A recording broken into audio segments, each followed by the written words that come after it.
Oh là là, il n'y a pas deux Saint-Esprits. Le même Saint-Esprit qui a conduit Siméon ce soir-là ou ce matin-là vers le Christ vous a conduit ici ce soir parce que vous croyez la promesse du Saint-Esprit. Et il a la même obligation envers vous qu'envers Siméon. La même, parce qu'il est Dieu et qu'il doit tenir sa parole. Alors je peux voir Siméon. Il désirait ardemment voir le Christ. Il croyait ce que la parole de Dieu lui disait, peu importe ce que disaient les critiques, il croyait la parole de Dieu. Il y avait un désir profond dans son cœur de voir le Christ et il croyait qu'il le verrait. Comme David disait, quand la profondeur appelle la profondeur. Beaucoup parmi vous croient en la guérison divine. Y croyez-vous? Vous croyez dans la guérison divine? La raison même qui vous fait croire à la guérison divine prouve qu'il y a une guérison divine. Quand nous sommes arrivés en Amérique, nous avons découvert l'Indien d'Amérique. Il adorait quelque chose, le soleil, la lune et la nature, parce qu'en lui-même, il est un être humain. Et il sait qu'il y a un créateur, donc il y a quelque chose dans son cœur qui fait appel à l'adoration. C'est ainsi avec chaque mortel. Vous pouvez adorer votre auto, votre travail, votre maison ou autre chose. Vous allez adorer quelque chose. Ainsi, s'il y a une idole, enlevez-la et laissez Jésus-Christ avoir la première place. Laissez-le être le premier. Alors, à la fin, la profondeur, comme David disait, quand la profondeur appelle la profondeur, au bruit de tes cataractes. Maintenant, la profondeur appelant la profondeur, par exemple, s'il y a une profondeur qui appelle, il doit y avoir une profondeur pour répondre à cet appel. Peut-être vais-je me rendre clair, comme ceci. Je suis un grand amoureux de la nature, et en allant dans les bois, j'observe le coucher du soleil, j'entends les animaux, les cris du monde sauvage. Ma mère est à demi indienne. Ainsi, il y a quelque chose à ce sujet dans mon sang qui fait que j'aime la nature. Et quand j'entends la profondeur de la nature, cet appel, il y a quelque chose qui embrase mon âme, je ne peux pas l'empêcher. Dernièrement, j'étais dans le Colorado et je me tenais sur une montagne et j'observais une mère aigle, comment elle transportait ses petits hors du nid sur ses ailes et les posait sur un grand pâturage. Et ensuite, elle est retournée là au sommet, le rocher le plus élevé qu'elle pouvait atteindre, et elle s'est posée là. Et elle a commencé à observer. Eh bien, je regardais avec mes jumelles, mon cheval était attaché à un arbre et j'observais. Et j'ai dit, Seigneur, j'aime ça. Et il me semblait, si jamais vous avez été près d'un nid d'aigle, ils le font avec des bouts de bois pointus et autre chose, ces aigles qui doivent marcher sur ses branches et ses épines. Ils ne connaissent rien d'autre. Mais un jour, leur mère a étendu ses ailes, ils ont grimpé dessus et elle s'est envolée. Et je regardais ces petits qui étaient en train d'avoir un réveil de Pentecôte. Ils couraient ici et là sur cette herbe douce, picotant ici, gazouillant, sautant l'un par-dessus l'autre, aussi libre qu'il était possible. Je pensais, c'est exact. C'est comme un homme dans le vieux nid du monde qui ne connaît rien d'autre que ce que le diable peut lui donner. Mais un jour, Dieu le prend et l'assied à l'ombre d'un vert pâturage. Oh, comme il est heureux, il est libre. Il n'y a plus ni mal ni rien. Je pensais, mais pourquoi ces petits gars ne sont pas effrayés? Je me demande s'ils savent qu'il y a des coyotes là qui pourraient les attraper. Mais de temps à autre, ils regardaient vers le haut. Et ils voyaient là leur vieille maman qui les surveillait. Je pensais, que Dieu soit loué. C'est exact. Il m'a sorti du nid du monde. Et il a grimpé les remparts de la gloire. Il s'est assis sur la hauteur, surveillant son héritage, pour s'assurer qu'aucun mal ne lui arrivait. Je pensais que si un coyote venait à se diriger vers l'un de ces petits aigles, elle le grifferait à mort. Et je pensais, c'est vrai. Si Satan venait à poursuivre un croyant, il se retrouverait en face de Jésus-Christ. Après un moment, elle a tourné Sa belle tête majestueuse, en observant, elle était perchée sur le plus haut rocher qu'elle pouvait trouver, afin de tout voir. Ses yeux perçants d'aigle observaient. Et au bout d'un moment, je l'ai vu lever la tête, et à travers mes jumelles, je l'ai vu lever la tête et regarder autour d'elle. Elle humait l'air, je pensais, qu'est-ce que c'est? Venant du nord, un orage s'approchait. Le tonnerre grondait. Elle poussa un cri perçant et s'élança dans le vide. Elle étendit ses grandes ailes et se posa sur la verte prairie. Alors, chacun des petits aigles sautait rapidement sur son dos. Peut-être avait-il été instruit avant de quitter le nid. Ils plantèrent leurs petites pattes dans ses plumes et enfouirent leur bec accroché autour d'une plume. Et elle s'envola avec cette bande de petits aigles sur les ailes, et elle vola droit dans ce vent qui soufflait à 80 km/h pour aller se poser dans la fente du rocher. Je pleurais comme un bébé. Je pensais, un jour glorieux, lorsque ce réveil sera terminé, il viendra de la gloire, il étendra ses grandes ailes puissantes, et les petits aigles s'accrocheront avec leur bec dans ses plumes, et ils s'envoleront dans la gloire avec lui.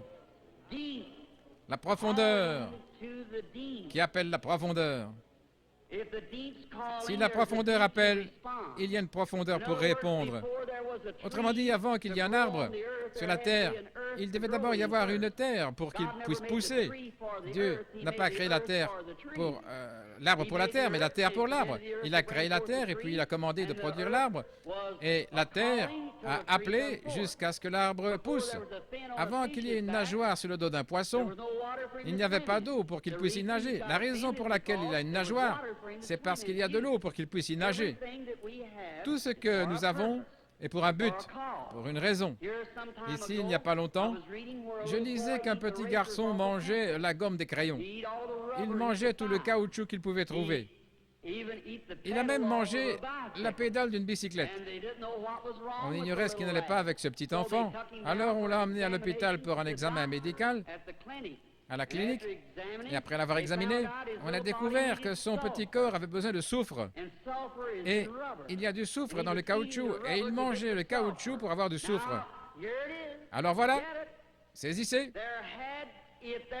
S'il y avait quelque chose en lui qui réclamait du soufre, il devait y avoir du soufre quelque part pour répondre avant qu'il puisse le réclamer. Voyez-vous ce que je veux dire?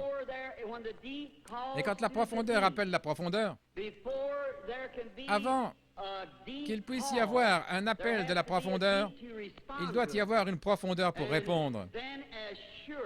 Alors aussi sûr, peut-être vous étiez des pécheurs il y a quelques années, peut-être que vous étiez dans une église formaliste qui ne croyait pas au baptême du Saint-Esprit, mais vous avez entendu le message. Il y avait quelque chose en vous qui réclamait plus de Dieu. Vous avez peut-être vécu dans un état justifié devant Dieu, mais vous vouliez le baptême de l'Esprit et vous en aviez faim. La raison même pour laquelle il y a un Saint-Esprit, c'est parce que vous avez faim. Vous ne l'auriez jamais désiré s'il n'y avait pas en vous quelque chose qui le réclamait. Voyez-vous ce que je veux dire? Alors la raison pour laquelle vous êtes ici ce soir, c'est parce que vous croyez en la guérison divine. Et si ce n'était même pas parlé dans la Bible et que vous croyez en la guérison divine, il doit y avoir une fontaine ouverte quelque part où vous n'en auriez jamais eu le désir. Si vous avez le désir d'être guéri par Dieu, il y a un Dieu pour vous guérir, c'est vrai. Parce que la profondeur appelle la profondeur. C'était comme ça avec Siméon. Il savait qu'un Christ devait venir et il savait que Dieu lui avait promis qu'il le verrait avant de mourir. Remarquez, comme Siméon fut conduit, n'est-ce pas étrange? Au moment où Jésus entra en scène, Siméon fut conduit par le Saint-Esprit directement à Christ, par le Saint-Esprit qui lui avait donné la promesse. Et le Saint-Esprit qui donne la promesse de la guérison divine vous a conduit ici ce soir directement vers la fontaine qui est ouverte ce soir pour quiconque le désire, maintenant même. C'est le même Saint-Esprit qui vous conduit et qui conduit les fils de Dieu qui croient à la promesse de Dieu. Voyez-vous ce que je veux dire? Chacun d'entre vous, fils et filles de Dieu, vous êtes conduits ici parce que vous croyez la promesse de Dieu. Oh, quand j'y pense!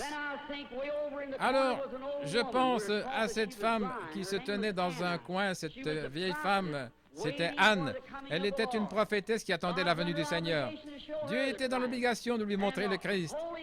Alors le Saint-Esprit s'est déplacé sur Anne et je peux voir cette vieille prophétesse aveugle marchant là dans le bâtiment, aveugle, mais conduite par le Saint-Esprit, se frayant un passage à travers les gens, passant près de cette rangée de femmes, puis s'arrêtant exactement devant la fontaine, car elle était conduite par le Saint-Esprit.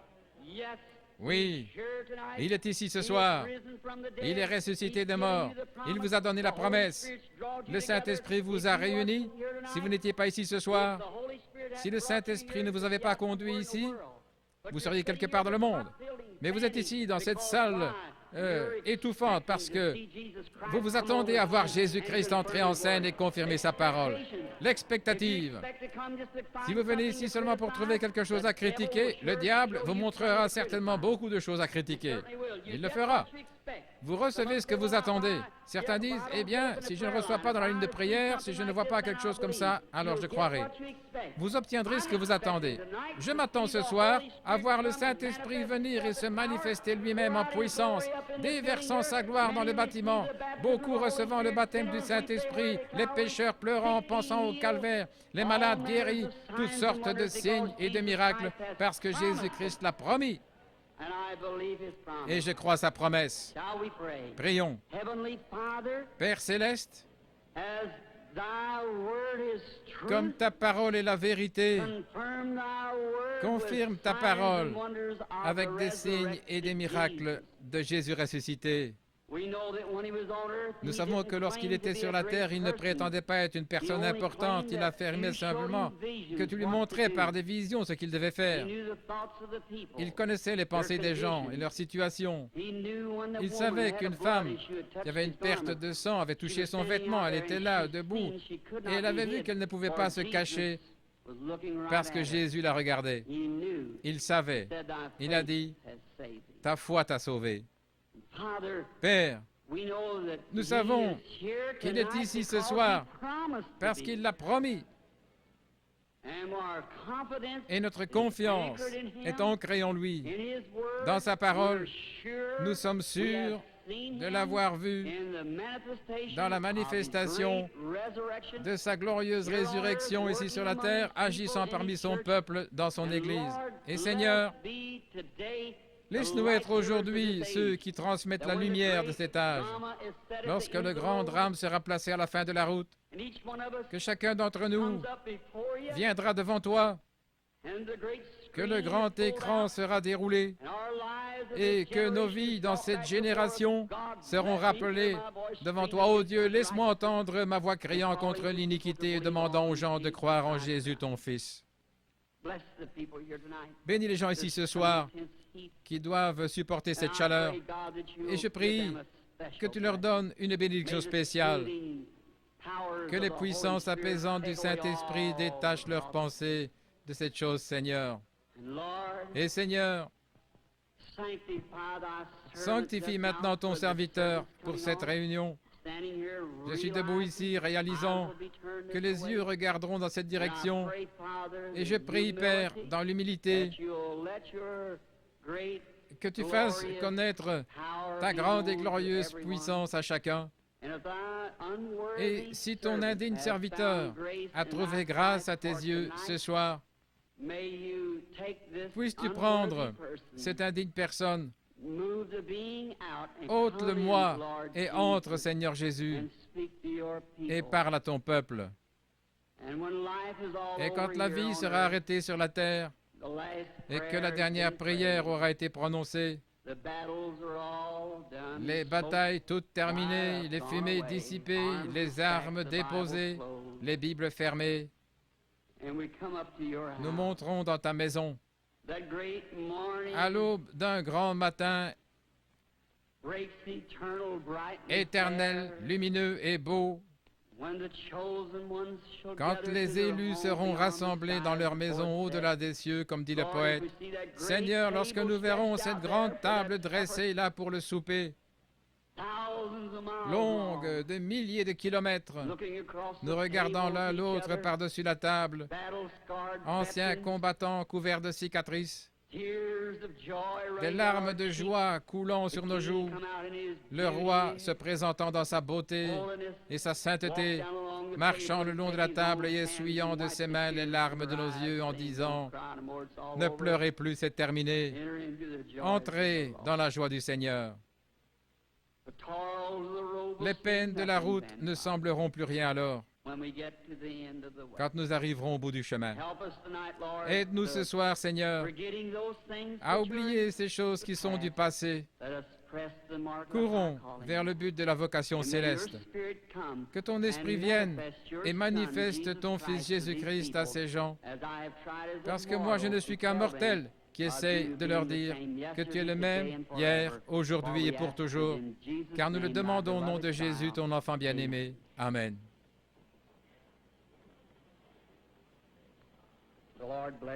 Que Dieu vous bénisse.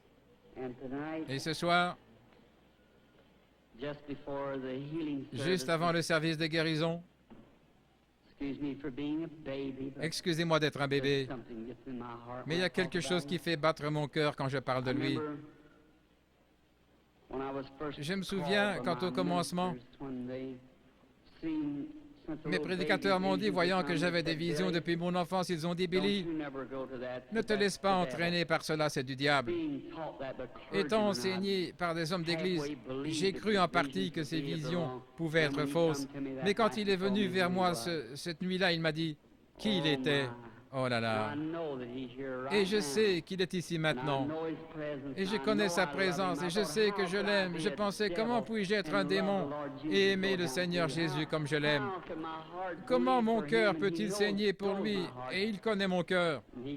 Alors il est venu et m'a parlé différemment. Et je le crois lui, parce que ce qu'il dit correspond à la parole de Dieu et leur parole ne correspond pas à la parole de Dieu. Parce que nous vivons en ces jours-là. Et maintenant, amis chrétiens, je veux dire cela à tous, car lorsque cela me frappe quelquefois, vous pourriez vous demander ce qui se passe. Je ne peux pas l'expliquer. C'est au-delà de toute explication. Mais je deviens si faible que je peux à peine rester debout après avoir rencontré une ou deux personnes. Vous pouvez ne pas le comprendre, mais lisez simplement les Écritures, elles le déclarent. Je crois que le prophète Daniel avait une vision et il dit que son esprit fut troublé pendant plusieurs jours, n'est-ce pas vrai? Et Jésus, lorsqu'une femme, ayant eu assez de foi pour le pousser à se retourner pour voir qui elle était, il a dit, « Je sens qu'une vertu, qu'une force est sortie de moi. » Et les gens qui sont là, ce n'est pas moi, chrétien, non. Je ne suis qu'un homme, le premier des pécheurs. Mais quelqu'un né hors de la saison pour vous, gens du plein évangile. C'est exact. Par grâce, par la grâce de Dieu, il me permet de vous appeler mes frères et sœurs. Et je vous aime. Et je ne suis pas ici ce soir pour être vu ou entendu. Je ne suis pas ici pour une raison financière, vous le savez. Ainsi, je suis ici à cause d'une chose, parce que j'aime Jésus et que je vous aime. Et je crois d'avoir été invité ici. Peut-être pourrais-je me soumettre à lui et il ferait quelque chose à travers moi qui vous ferait l'aimer davantage, croire en lui et être guéri par lui. C'est la seule raison que j'ai d'être ici. Que Dieu vous bénisse. Que Dieu vous bénisse, vous, les pasteurs et hommes d'affaires. Je vous le dis maintenant, parce que je deviens si faible parfois que je ne peux pas quitter l'estrade. Mon fils, l'administrateur et les autres veillent sur cela. Et je vais vous dire au revoir. Et que Dieu vous bénisse. Et si je ne vous rencontre plus de ce côté de la grande rivière, je vous verrai ce matin-là. Et j'aurai le témoignage que j'ai maintenant. J'aime le Seigneur Jésus. Quant aux visions, Dieu me donne des visions, c'est vrai, la Bible devant moi, et Dieu est mon témoin. Et j'affirme que ce que je peux dire seulement, ce qu'il me permet de dire par sa grâce, aussi priez pour moi. Et encore une chose que j'aimerais vous demander. Je vais en Afrique, en Inde, en Palestine, en Allemagne. Souvenez-vous de ces pays, de ce qu'ils étaient. Ne pensez pas que les docteurs sorciers et tous ces gens possédés de toutes sortes de démons vous défient sur le terrain. Et vous avez avantage à savoir de quoi vous parlez. C'est juste. Et quand les vents souffleront chauds et violents, et qu'il y aura de la persécution, alors je me souviendrai qu'à Washington, D.C., quelqu'un prie pour moi. Me le promettez-vous? Si vous le voulez, levez la main. Merci. Que Dieu vous bénisse. Merci beaucoup. Maintenant, je crois qu'hier soir, ils ont donné 100 cartes de prière hier soir. Et je crois que ce numéro était, ou que cette lettre était Y.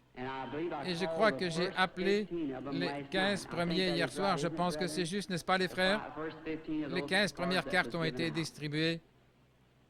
Maintenant, nous voulons en appeler d'autres. Et peut-être, si la foi grandit ce soir, peut-être pourrons-nous recevoir 2 ou 3 groupes. Sinon, je demande à chaque personne, combien y a-t-il de personnes ici qui n'ont pas de carte de prière et qui désirent être guéris par Dieu ce soir? Levez simplement la main, ceux qui n'ont pas de carte de prière. Eh bien, c'est difficile à dire. Ça en est plein partout. Je vais vous demander quelque chose. Il se peut que ce soit la première fois que je vous rencontre. C'est bien dommage que nous ne puissions pas rester un peu plus longtemps pour ces réunions, afin que vous puissiez savoir comment accepter la guérison divine. Bien des fois, quand les gens sont guéris, une grosseur est un démon. Chaque maladie vient du diable. Dieu ne met pas la maladie sur ses enfants. C'est le diable qui fait ça. Et si Satan chasse Satan, vous dites, le diable guérit aussi. Mais Jésus a dit qu'il ne le peut pas. Il a dit, si Satan chasse Satan, son royaume est divisé. Ainsi, il ne peut pas le faire. Seul Dieu peut guérir. La médecine, les médecins ne prétendent pas guérir. Les frères Maillot font partie des plus hautes personnalités. Ils ont dit, nous ne prétendons pas guérir, nous prétendons seulement assister la nature. Il n'y a qu'un seul guérisseur et c'est Dieu. Ils peuvent suturer une plaie, mais ils ne peuvent pas guérir. Ils ne peuvent que suturer. Un dentiste peut arracher une dent, mais qui va guérir l'endroit? Ou encore, le médecin peut enlever l'appendice, mais qui va guérir l'endroit qu'il a coupé? C'est Dieu. La médecine ne peut pas fabriquer de tissus. La médecine n'est qu'une aide. Dieu est le guérisseur. Le médecin peut remettre votre bras en place, mais lorsqu'il l'a fait, vous n'en sortez pas guéri. Le médecin fait sa part, ce qu'on lui a enseigné et ce qu'il sait. Il remettra votre bras en place, mais il laisse Dieu le guérir. C'est vrai. Toute guérison vient de Dieu. Ainsi, maintenant, croyez en lui. Et quelquefois, la vie sort de ses grosseurs, c'est le démon. Alors, ces grosseurs meurent. Si la vie sort de vous, bien sûr, vous allez mourir. La vie s'en va de vous, mais le corps est toujours là. Il se contracte. S'il y a un entrepreneur de pompe funèbre ici, il sait que le corps humain ou n'importe quelle chair, lorsque la vie est partie, ça se contracte. Observez un animal. Quand il se fait tuer sur la route, ou l'un de vous, chasseurs, si vous tuez un animal, ou un boucher, un bœuf, vous le mettiez sur la balance, et puis le lendemain, vous le pesez de nouveau, et vous voyez combien de kilos il pèse en moins. Laissez-le 2 ou 3 jours et voyez combien de kilos il pèse en plus.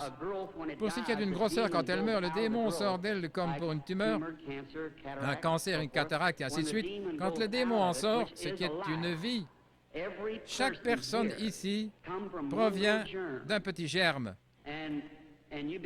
Et les cellules commencent à se développer, et ces cellules-là vont dans celle-là selon la nature de la vie qui était en elle et qui fait l'homme. La cellule qui est dans le chien fait le chien, pour l'oiseau c'est l'oiseau.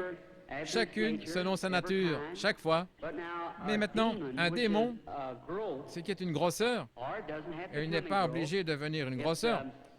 Il commence à développer des cellules, par exemple le cancer. Il commence à développer des cellules et il devient de plus en plus gros. Maintenant, il a une vie. Et cela est en train de vivre tout comme vous qui avez vécu et vous êtes développé dans le ventre de votre mère. La même chose, vous vous êtes développé. Mais quand cette vie-là est dans votre vie, c'est une vie différente. Vous avez reçu la vie pour vivre, mais cela, c'est une vie de mort. Ou plutôt, un esprit de mort, pardonnez-moi. Et c'est la mort. Maintenant, ça ne vous appartient pas, elle ne se trouvait pas là avant, mais c'est là maintenant. Alors, qui donc a mis ça là-dedans? Ça ne peut provenir que d'une chose, c'est du diable. Et c'est un germe. Les cancers, tumeurs, toutes ces choses proviennent d'un germe. Et vous aussi, vous provenez d'un germe. Voyez? Quand cela meurt, Par exemple, prenons une cataracte. La personne qui a la cataracte, quand cet esprit s'en va, les personnes disent « Oh, je peux voir, je peux voir ». Et le jour suivant, elles peuvent voir beaucoup mieux. Puis ensuite, environ 72 heures, la corruption s'installe, comme à la résurrection de Jésus. Maintenant, ces cellules-là ne sont pas corrompues. Il ressuscita, bien sûr, avant 3 jours et 3 nuits. Vous voyez, il est mort le vendredi après-midi, il est ressuscité le dimanche matin. Parce que David a dit « Je ne laisserai pas son âme au séjour des morts, ni permettrai à mon bien-aimé de voir la corruption. » Et alors le patient, quand ça commence à enfler et que cette tumeur devient plus grosse, bien sûr, votre cœur doit purifier cela par la circulation sanguine. Une dame est venue vers moi hier soir, une femme d'apparence très pieuse avec un gros cancer. Elle a dit qu'elle était venue dans la ligne et que ses cheveux recouvraient tout. Et j'étais debout et je l'ai regardée et j'ai dit, sous l'esprit, qu'elle avait un cancer dans la tête. Et je lui ai dit qu'il allait partir. Et il est parti. Et elle l'a pris ici ce soir, je crois, dans un bocal d'alcool. Nous avons des milliers de cas semblables. Est-ce que cette dame est ici dans la salle? Voudriez-vous vous lever si cette dame se trouve quelque part là, avec ce cancer dans de l'alcool? Agitez votre main ou quelque chose pour qu'on vous voie. Oui, voilà la dame là, avec ce cancer. Je l'ai vu se tenir sur l'estrade. C'est juste devenu blanc et c'est tombé juste là sur l'estrade. Oui, eh bien ça c'est un miracle. Habituellement, lorsque la grosseur est morte, la vie sort d'elle, mais la grosseur ne peut pas se détacher, elle est à l'intérieur. Et dans ce cas, bien sûr, elle va rester là pendant quelques jours et commencer à enfler, comme ici sur la chair, les cellules commencent à se développer. Puis vous devenez vraiment malade avec de la fièvre, bien sûr, c'est une infection. Et le cœur pompe le sang et purifie le corps. Et il y a un gros morceau de chair qui est détaché de votre corps. Le patient devient très malade. Alors ils disent, oh, je me suis senti si bien sur l'estrade, et c'est là pendant un jour ou deux, mais je crois que j'ai perdu ma guérison. Eh bien, frères, sœurs, c'est le meilleur signe du monde que vous avez votre guérison. Et alors vous commencez à devenir incrédule, et aussi sûr que votre foi lui a ôté la vie, votre incrédulité la ramènera de nouveau. Vous voyez? Oui, elle la ressuscitera. Souvenez-vous que Jésus a dit, lorsque le mauvais esprit a quitté un homme, il marche dans les endroits déserts, et ensuite il revient avec 7 autres esprits. Est-ce vrai? Alors, laissez l'homme bon de la maison, la foi, se tenir là, sans tenir compte de ce que vous éprouvez. Ce n'est pas ce que vous sentez, mais ce que vous croyez. Jésus a dit, il n'a jamais dit est-ce que tu as senti, mais plutôt, est-ce que tu as cru? Que Dieu vous bénisse. Je crois qu'il y a eu 100 cartes de prière qui ont été distribuées hier soir. Nous n'avons pas eu tous. Prenons les 15 dernières ce soir pour essayer. Qui a la carte 85? Qui a la carte 85? Voulez-vous lever la main si quelqu'un ici ou quelqu'un en arrière qui a la carte 85? Très bien. 86. Qui a la carte 86? 87? Puis-je voir quelqu'un avec la carte de prière 87, s'il vous plaît? Voulez-vous vous lever? 87. Voyez, si quelqu'un ne peut pas se lever, peut-être sont-ils sur un brancard où ils sont sourds et ils pensent « personne ne m'aide ». J'en reçois le retour de flamme dans mon bureau. Ils disent « j'étais là et vous avez seulement dit de là et de là et de là et personne ne m'a aidé ». Peut-être était-il sourd. Regardez, nous avons 85, 86, 87. Regardez sur la carte de votre voisin, il est peut-être sourd, il ne peut pas entendre. 87? Merci, sœur. 88, qui a le 88? La carte 88, est-elle dans la salle? 89? La carte de prière 89? Pouvez-vous vous lever? 89? Y a-t-il quelqu'un pour le 89? 90? 90? Crois seulement. Maintenant, chacun d'entre vous ici, si vous voulez seulement faire ce qu'il vous dit de faire, peu importe ce qu'il vous dit de faire, faites-le. Faites seulement ce qu'il vous dit. Bien, je suis votre frère et je ne suis qu'un homme. Maintenant, s'il veut venir et prendre cette pauvre carcasse et la bénir assez pour laisser son Saint-Esprit agir au travers d'elle, alors vous verrez Jésus-Christ se déplacer dans cet auditoire. Peu importe de quelle façon il veut se confirmer ici, si vous ne croyez pas en moi, il ne peut rien faire pour vous, n'est-ce pas vrai? Peu importe s'il était là debout à mon côté, assez visible pour que vous puissiez le voir, mais si vous ne me croyez pas, je ne pourrai rien faire pour vous. Mais mes paroles seront exactement ce qu'il a dit dans les Écritures. Et je prierai de tout mon cœur que Dieu vous aide. Parce qu'il y a probablement ici des mères et des pères, entre autres, qui sont malades, affligés, nécessiteux. Et je demanderai à Dieu de vous aider au mieux de ma connaissance. Très bien. Alignez-vous ici à droite. Maintenant, courbons tous la tête un instant. Père bienveillant, nous te prions au nom de ton Fils Jésus. Puisse le Saint-Esprit venir maintenant et manifester les œuvres de Jésus-Christ. Bénis ces gens partout et fais qu'ils soient tous en bonne santé. Guéris-les, donne-leur la santé et le bonheur. Et maintenant, Père, pour faire cela, tu connais la fragilité de ton serviteur. Et je ne sais que dire ou que faire. Et maintenant, j'ai fait tout ceci à ton commandement. Et je crois que tu seras ici ce soir pour bénir et aider ces gens. Et Père, si tu voulais seulement laisser le Saint-Esprit venir vers ton serviteur et nous révéler ces choses, ce que nous devrions faire et comment nous devrions les faire, alors nous serons tous heureux et pleins de joie. Et cet auditoire croira en toi d'un seul cœur et d'un même accord. Et Père, je te demande ceci en tant que ton serviteur. Ne laisse pas une seule personne faible quitter cette salle ce soir.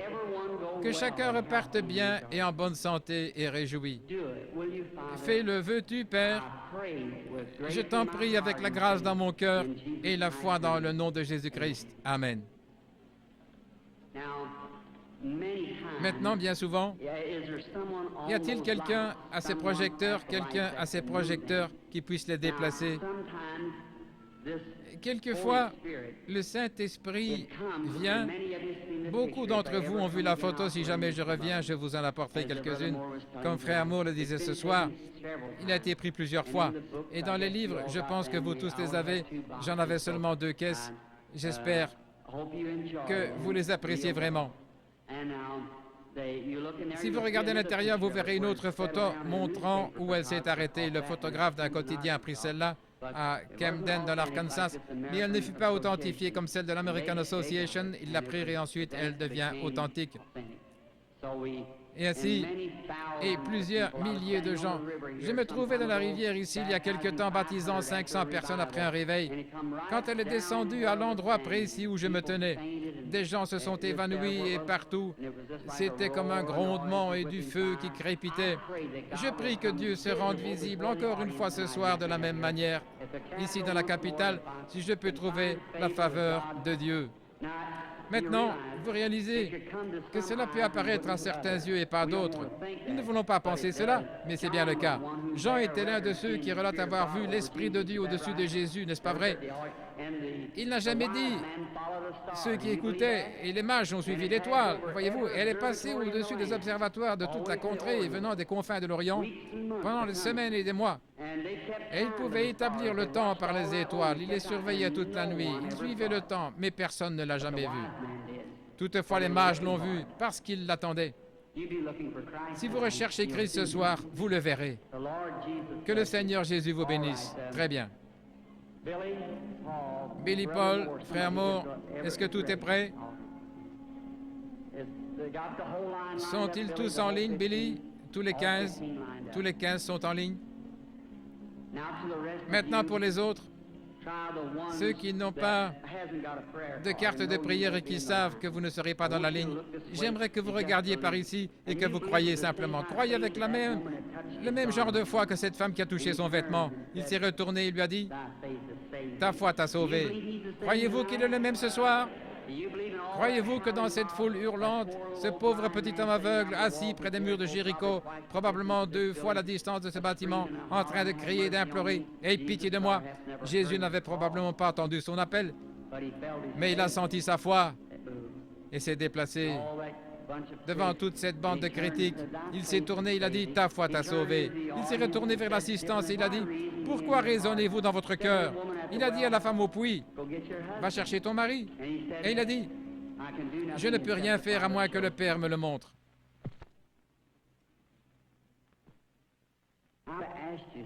Je vais vous demander une chose. Si ce que j'ai dit est la vérité, Si c'est la vérité, alors Dieu est obligé envers sa parole. Pas envers moi, mais sa parole, n'est-ce pas vrai? Il est obligé envers sa parole.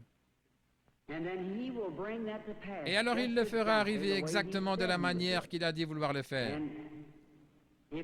Et s'il le fait, voudriez-vous tous recevoir Jésus-Christ si vous ne l'avez pas encore fait? Et vous qui êtes ici, qui pouvez voir sa miséricorde envers les autres pour guérir, il aura pitié de vous si vous voulez seulement avoir la foi et croire. Priez seulement et dites, Seigneur, je suis un croyant, je désire que tu me guérisses ce soir. Et Dieu le fera.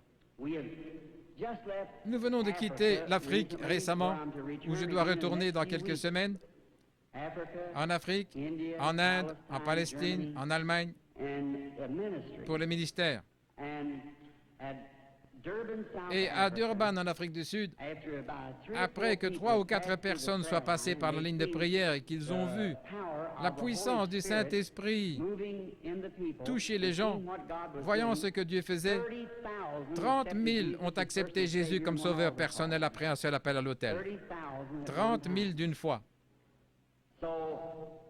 Ainsi, je vais prendre la parole de Dieu pour règle et nous irons dans le monde entier prêcher l'Évangile. L'Évangile ne vient pas seulement par des paroles, mais par la puissance et la démonstration du Saint-Esprit. Ainsi, l'Évangile, c'est démontrer la puissance du Saint-Esprit. Dans des pays où je suis allé, ils disent, nous ne voulons pas de missionnaires. Nous en savons plus que vous à ce sujet.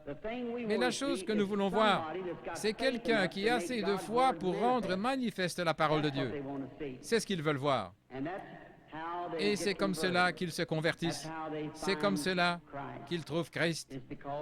C'est parce qu'ils croient de cette manière-là. Et je fais confiance à Dieu de tout mon cœur qu'il y en aura beaucoup, beaucoup ici ce soir qui trouveront Christ le même pour leur cœur. Que le Seigneur Jésus de Nazareth bénisse chacun de vous, c'est ma prière. OK?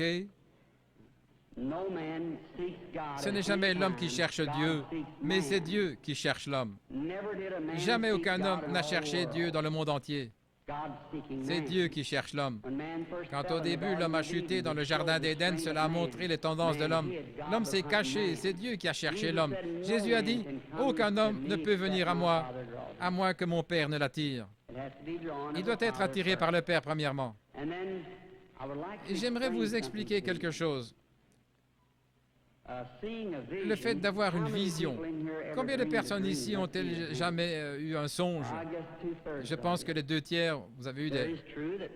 Il est vrai que beaucoup de gens ne rêvent pas. C'est votre subconscient. Ici se trouve votre première conscience et là se trouve votre subconscient.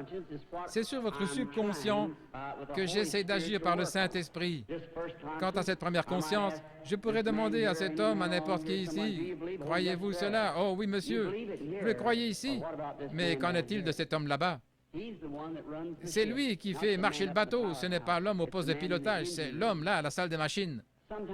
Quelquefois, quand vous vous endormez, vous pénétrez dans ce subconscient et vous rêvez. Et vous rêvez de choses que vous avez faites quand vous étiez ici. Puis, quand vous vous réveillez, vous vous souvenez des choses que vous avez rêvées. Vous qui rêvez, les rêves que vous avez faits il y a plusieurs années, vous vous en souvenez encore. Eh bien, il y avait une partie de vous, quelque part, n'est-ce pas? Sans cela, vous ne vous en souviendriez pas. Quelque chose que vous avez rêvé il y a plusieurs années. Quand l'homme dort profondément, son subconscient est bien loin, il ne pourrait jamais l'atteindre. Mais pour un voyant, son subconscient n'est pas loin, il n'est pas ici non plus, il est juste ici. Il ne s'endort pas. Il a les yeux ouverts et il voit simplement. Dieu donne à cet homme un lieu où il peut dormir profondément et ne pas rêver. Dieu a donné à l'homme la manière de rêver. Si je disais, fais un rêve, vous ne pourriez pas le faire. Alors, Dieu place dans l'Église certains, des apôtres, des prophètes, des dons de guérison, n'est-ce pas vrai? Ils sont tous pour le perfectionnement de l'Église. Paul a dit, s'il entre et que tous vous parliez en langue et qu'un incrédule entre, ne dira-t-il pas que vous êtes tous fous? Mais si quelqu'un prophétise et révèle les secrets du cœur, ne tomberont-ils pas sur leur face disant, vraiment Dieu est avec vous? N'est-ce pas vrai? Est-ce que c'est l'Évangile? Eh bien, n'était-ce pas Jésus-Christ hier? Ne l'est-il pas aujourd'hui? Vous pouvez croire en lui en parlant en langue. Vous pouvez croire en lui par le Saint-Esprit. Mais moi, je crois en lui dans la pleine mesure qu'il est le même Seigneur Jésus. Il n'est pas mort. Il est ressuscité des morts. Et il est ici ce soir. Ici, sur l'estrade, maintenant. Et puisse-t-il nous venir en aide et nous bénir. Je n'ai jamais été ici auparavant, que je sache, et il n'y a pas une âme vivante que je vois devant moi, que je connaisse. Très peu ici sur l'estrade. Frère Bosé, je me souviens de lui. J'ai vu le monsieur là près de lui, je ne me souviens pas de son nom. Il y a là frère Lindsay. Je connais peut-être 2 ou 3 prédicateurs ici dans cette salle. Mais Dieu vous connaît tous, n'est-ce pas vrai? Il vous connaît tous. Maintenant, voici cette dame debout ici. Dieu dans le ciel, Dieu sait que je ne l'ai jamais vue de ma vie. Sommes-nous étrangers l'un à l'autre, madame? Nous sommes parfaitement inconnus. Mais Dieu la connaît.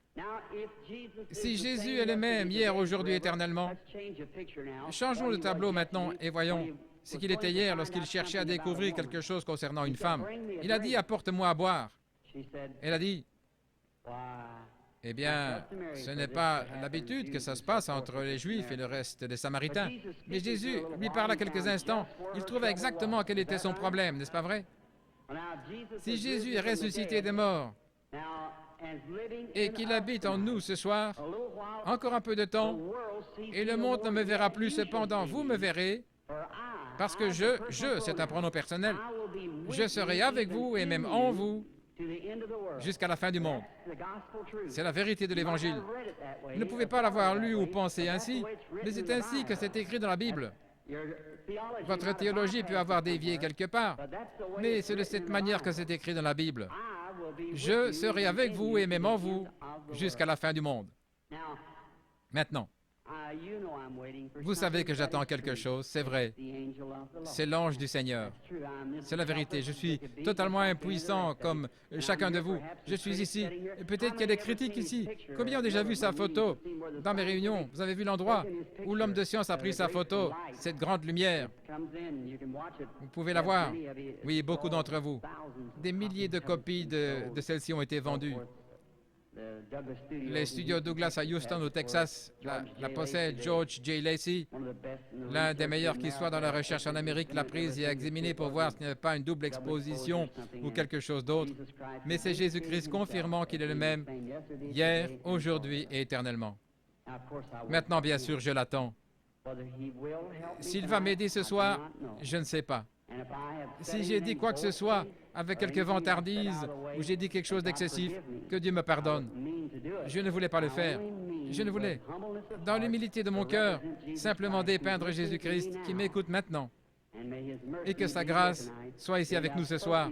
Comme je dis ces choses et qu'elles sont sa parole, puisse-t-il venir nous aider, c'est ma prière. Et maintenant, l'organiste est-elle ici quelque part? Si elle voulait bien jouer doucement le cantique « Crois seulement » et que chacun soit dans un esprit de prière, si vous voulez. Vous n'avez pas à courber la tête à moins qu'on vous le demande. Maintenant, dans la ligne de prière, vous qui venez, soyez attentifs. S'il vous réprimande, ce sera la vérité. Vous devez être disposé à le supporter. N'importe où dans l'auditoire, s'il dit quelque chose, vous devez savoir que ce n'est pas moi, c'est lui. Alors, redressez ces choses. La première chose que vous pouvez faire, avant de pouvoir trouver un remède, c'est de trouver la cause, avant de pouvoir trouver le remède. Si étant malade, vous allez chez un médecin qui vous donne une aspirine, ce n'est pas un bon médecin. Il essaie de se débarrasser de vous. Si c'est un bon médecin, il diagnostiquera le cas jusqu'à ce qu'il découvre votre maladie. Et ensuite, il commencera à travailler à partir de là. Et c'est la même chose ici. S'il y a un mauvais esprit ou un péché à confesser, quoi que ce soit, vous pourriez oindre la personne toute la nuit et pleurer et crier et faire tout ce que vous voulez. Ce démon restera là. Exactement. Il en a le droit. Et c'est ça que vous devez surveiller. Si Dieu a mis une malédiction sur quelqu'un pour quelque chose, alors vous venez et vous l'ôtez. Vous aurez des ennuis comme Moïse en a eu. C'est vrai. Il est ici. Le Saint-Esprit. Maintenant, au nom de Jésus-Christ, le Fils de Dieu, je prends chaque personne ici sous mon contrôle pour la gloire de Dieu. Je désire vous parler une minute, sœur. Vous êtes consciente que quelque chose est en train d'arriver, bien sûr, voyez, cela vient d'arriver. Si c'est vrai, faites-le savoir aux gens en levant la main. C'est juste. C'est sa présence, c'est ça, voyez-vous. Je vous suis inconnu, je ne vous ai jamais vu de ma vie. Si le Saint-Esprit dont j'ai parlé, si Jésus-Christ est le même hier, aujourd'hui, éternellement, et si j'ai vraiment témoigné de cela aux gens, et déclaré cela comme étant la vérité, et il est le même, alors il me révélera quelque chose à votre sujet qui vous aidera à croire en lui. Si vous êtes ici, je ne sais pas quel est votre besoin, mais lui, il le sait. Si Dieu le permet, voudriez-vous accepter votre guérison ou ce que vous voudrez, que ce soit de l'argent ou la chose que vous êtes venu demander, ou alors pour des troubles familiaux, quoi que ce soit? Il le sait. Il peut me le faire savoir, n'est-ce pas? Et cela le rendrait pareil à ce qu'il était lorsqu'il parlait à la femme au puits. Je vous parle seulement comme il l'a fait pour contacter votre esprit. Et je vous vois en train de vous éloigner de moi. Je vois que vous avez eu un grand choc. C'est un accident. La voiture a été démolie, vous avez été projeté en l'air comme ça et cela vous a blessé quelque part dans votre cou et un cancer s'y est installé. Et vous êtes un genre d'enseignante dans les Écritures. Croyez-vous que Jésus-Christ vous guérit? Père Dieu, au nom de ton Fils Jésus-Christ, par l'autorité de la parole de Dieu auprès d'une femme mourante, je demande à cette chose mauvaise de la quitter. Satan, tu es dévoilé. Ainsi, sors de cette femme, alors que l'Église du Dieu vivant te commande de la quitter au nom de Jésus-Christ. Amen. Maintenant, sœur, un instant, je veux seulement vous parler. Bien sûr, vous savez que c'est parti maintenant, ça restera ainsi. Voyez-vous, votre gorge, tout est parti. Tout est parti. Le goitre a quitté sa gorge. Que Dieu vous bénisse. Allez votre chemin maintenant et soyez reconnaissante, réjouissez-vous. Ayez simplement foi dans le Seigneur Jésus. Faites qu'il soit le centre de votre pensée maintenant même, le Seigneur Jésus. Comme vous pensez à ces choses, pendant qu'ils pensaient à ces choses, ils étaient d'un même accord. Rappelez-vous que Jésus est le même hier, aujourd'hui et éternellement. Il est le même aujourd'hui. Ayez foi. Regardez par ici l'auditoire et croyez de tout votre cœur et donnez-moi toute votre attention. Soyez en prière. Gardez la foi en Dieu.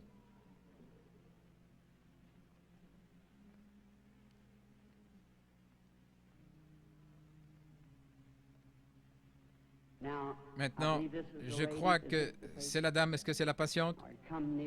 Approchez-vous, sœur. Bien sûr, cela ne vous fera pas de mal. C'est seulement sa présence dont vous êtes consciente. Et, frères et sœurs, je suis votre frère. Ceci n'est pas de la psychologie. J'ai senti cela venir de l'auditoire. Ce n'est pas le cas. C'est le Dieu Tout-Puissant. Voyez? Ce n'est pas de la psychologie, non. Maintenant, ne faites pas ça. Pensez seulement que c'est le Seigneur Jésus. Voyez-vous, d'un même accord. Maintenant, sœur, je désire seulement vous parler un petit instant. Nous sommes étrangers, je suppose. Mais Jésus-Christ nous connaît tous les deux. Et c'est la première fois que nous nous rencontrons sur terre. Mais lui vous connaît. Il vous a nourri toute votre vie. Et il me connaît. Et si moi, votre frère, par sa grâce, par un don divin, et je n'ai rien eu à faire pour l'obtenir, dès ma plus tendre enfance, la première chose dont je peux me souvenir, c'est une vision. Maintenant, je désire que vous regardiez par ici juste un moment. Bien sûr, vous êtes malade et vous souffrez. Il y a un esprit de ténèbres autour de vous, c'est la mort. Et c'est sous la forme d'un cancer. Et ce cancer est localisé dans le sein. Et vous avez été examiné par quelqu'un de fort et vous avez une hernie. Et cette hernie se trouve dans les intestins. Et vous avez aussi un problème à l'estomac. Et vous souffrez sérieusement du cœur, ce qui vous cause des évanouissements. Il y a quelques jours, vous étiez assise de côté sur le bord de votre lit et vous vous êtes presque évanouie en regardant par la fenêtre.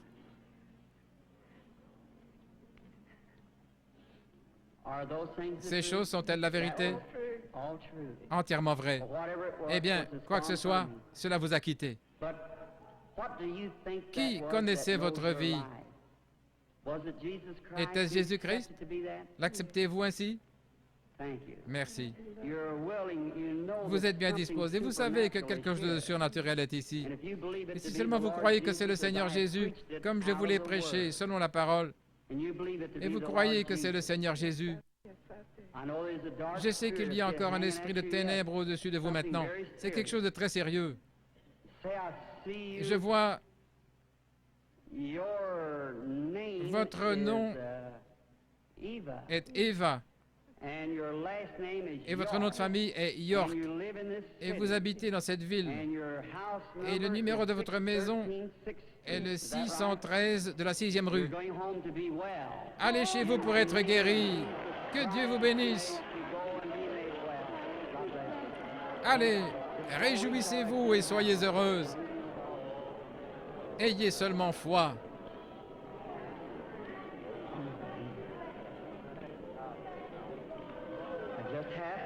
Ayez simplement la foi, ne doutez pas.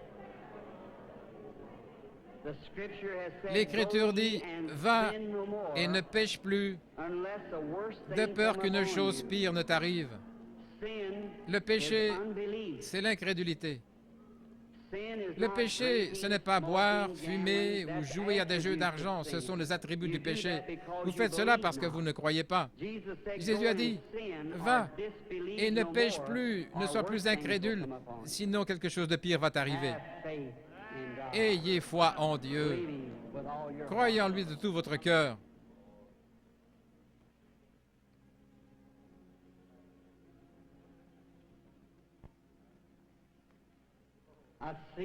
Je vois la lumière suivre cette femme maintenant.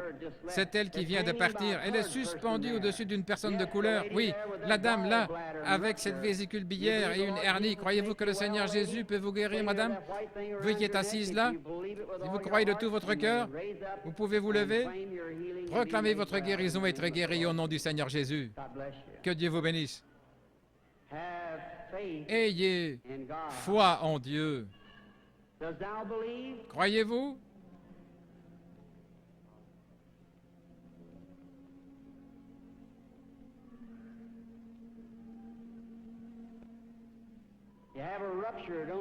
Vous avez une hernie, vous, monsieur, assis là, n'est-ce pas vrai? Vous étiez en train de prier. Seigneur, fais que cet homme me parle juste, si c'est juste lever la main.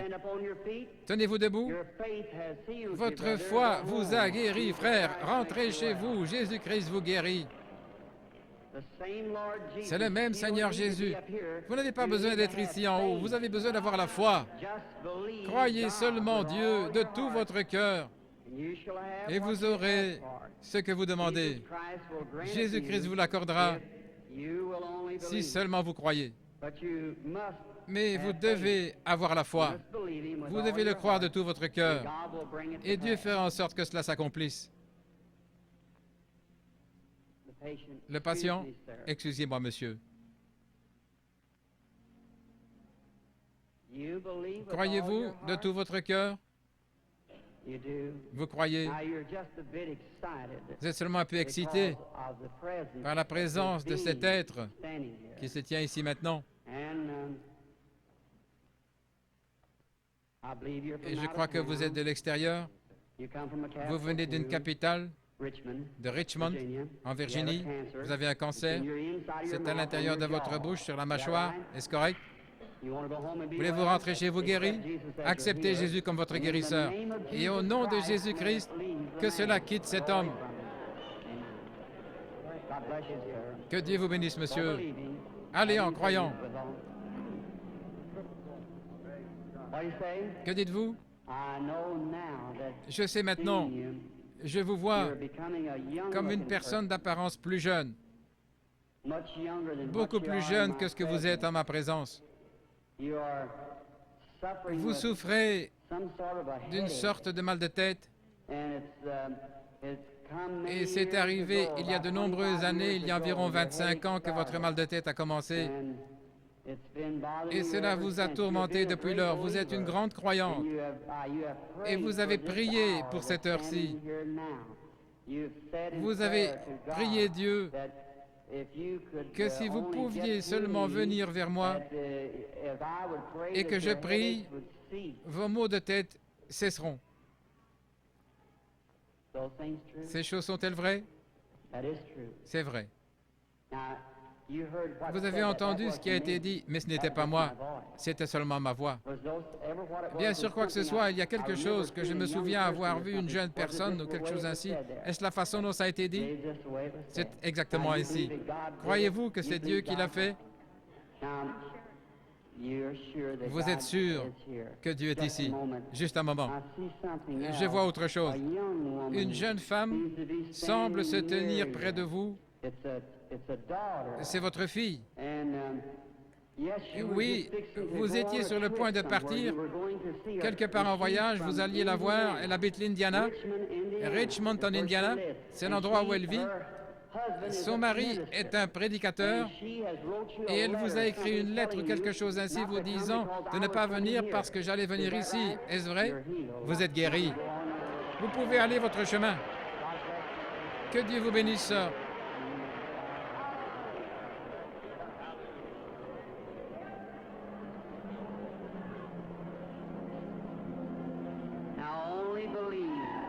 Crois seulement, ayez foi en Dieu. Jésus-Christ est le même hier, aujourd'hui, éternellement.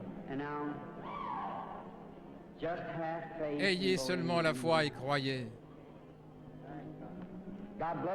Que Dieu vous bénisse, chère personne de couleur qui criait. Il est toujours prêt à vous aider lorsque vous croyez, prêt à aider les gens dans le besoin. Un instant, cette dame. Maintenant, je vois le Saint-Esprit se tenir dans le coin. Il est au-dessus d'une dame de couleur. Elle regarde dans cette direction. Elle prie. Elle a une grosseur. Et cette tumeur est dans sa gorge. Elle a levé la main. Acceptez-vous votre guérison, madame? La dame assise juste derrière vous, elle aussi, elle a une tumeur et c'est dans son épaule. Est-ce vrai, madame? Levez-vous toutes les deux dames là avec cette tumeur, les deux dames de couleur. Jésus-Christ vous guérit toutes les deux. Vous pouvez rentrer chez vous et être guéris. Votre foi vous a guéri. Que Dieu vous bénisse. Ayez foi en Dieu. Ne soyez pas incrédules, mais croyez que toutes choses sont possibles à ceux qui croient. Amen.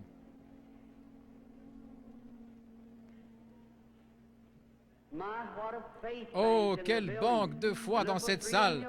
Ça semble vraiment laiteux partout dans le bâtiment. Vous êtes certainement dans l'Esprit du Seigneur maintenant. Tout peut arriver.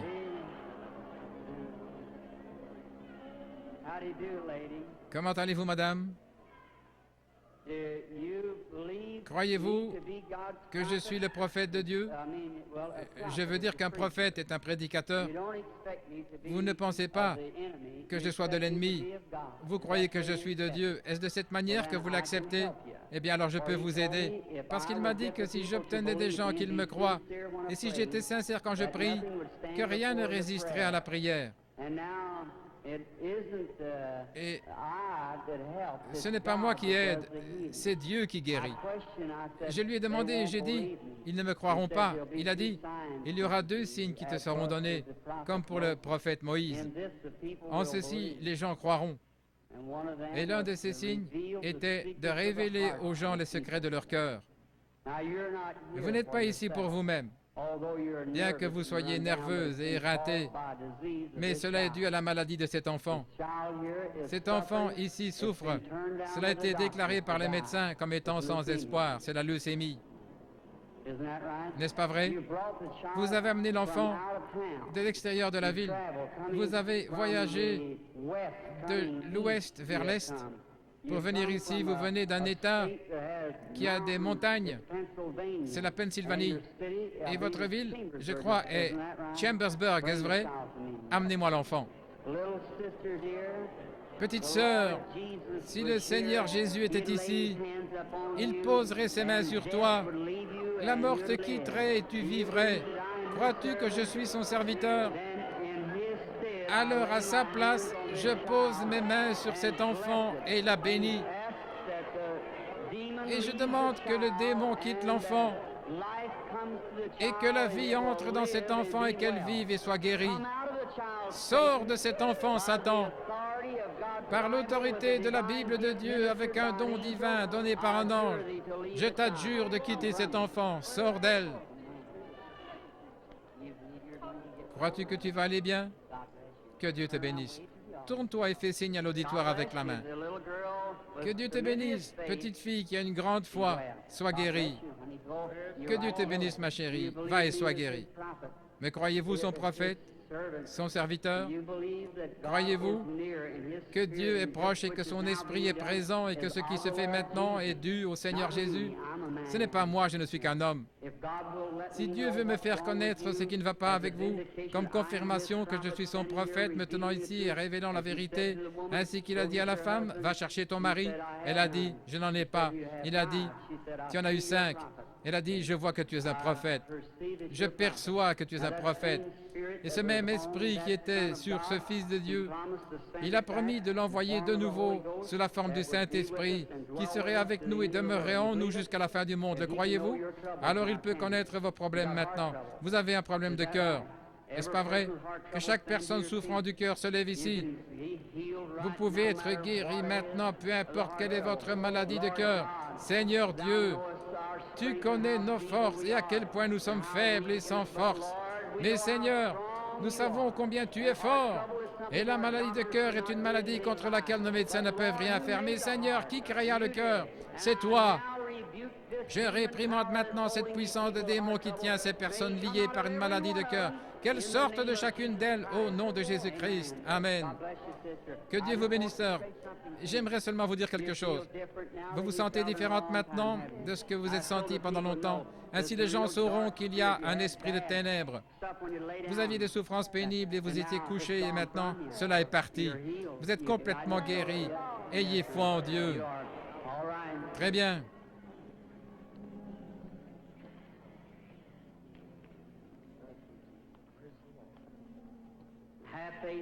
Ayez foi en Dieu, croyez. Chacun d'un même accord, ayez foi. Comment allez-vous, monsieur? Très bien, nous sommes étrangers l'un à l'autre, mais le Seigneur Jésus nous connaît tous les deux, n'est-ce pas vrai? Dieu dans les cieux qui créa les cieux et la terre, qui habite en Jésus-Christ, a promis de revenir à nouveau en nous. Et ce qu'il a fait, nous le ferons aussi. Croyez-vous que je suis son prophète? La raison pour laquelle je dis cela, c'est que l'ange du Seigneur m'a dit d'obtenir que les gens me croient. Et s'ils ne te croient pas, alors tu sauras les secrets de leur cœur, et alors ils devront te croire. Mais vous me croyez. Et en plus, la raison pour laquelle vous me croyez, c'est que vous êtes vous-même un prédicateur de l'Évangile et vous êtes ici pour une bonne raison. Vous n'êtes pas malade, vous avez un besoin et vous voulez un réveil à l'ancienne mode dans votre Église. Chacun de nous, nous voulons cela. Levons-nous tous pour un réveil à l'ancienne mode. Dieu Tout-Puissant, qui a créé les cieux et la terre, je demande maintenant que toute puissance du démon soit brisée dans cette salle, que la puissance de Jésus-Christ soit rendue manifeste. Seigneur, nous ne sommes pas vaincus. Satan, je t'adjure, au nom du Seigneur Jésus-Christ, sors de ces gens. Levez-vous de vos fauteuils roulants, vous qui êtes estropiés. Donnez-lui la louange, chacun de vous.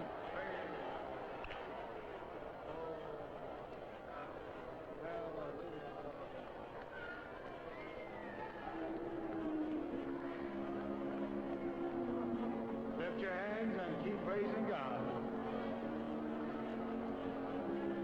Whatever your needs are, receive it. Yes. Blessed be the name of the Lord.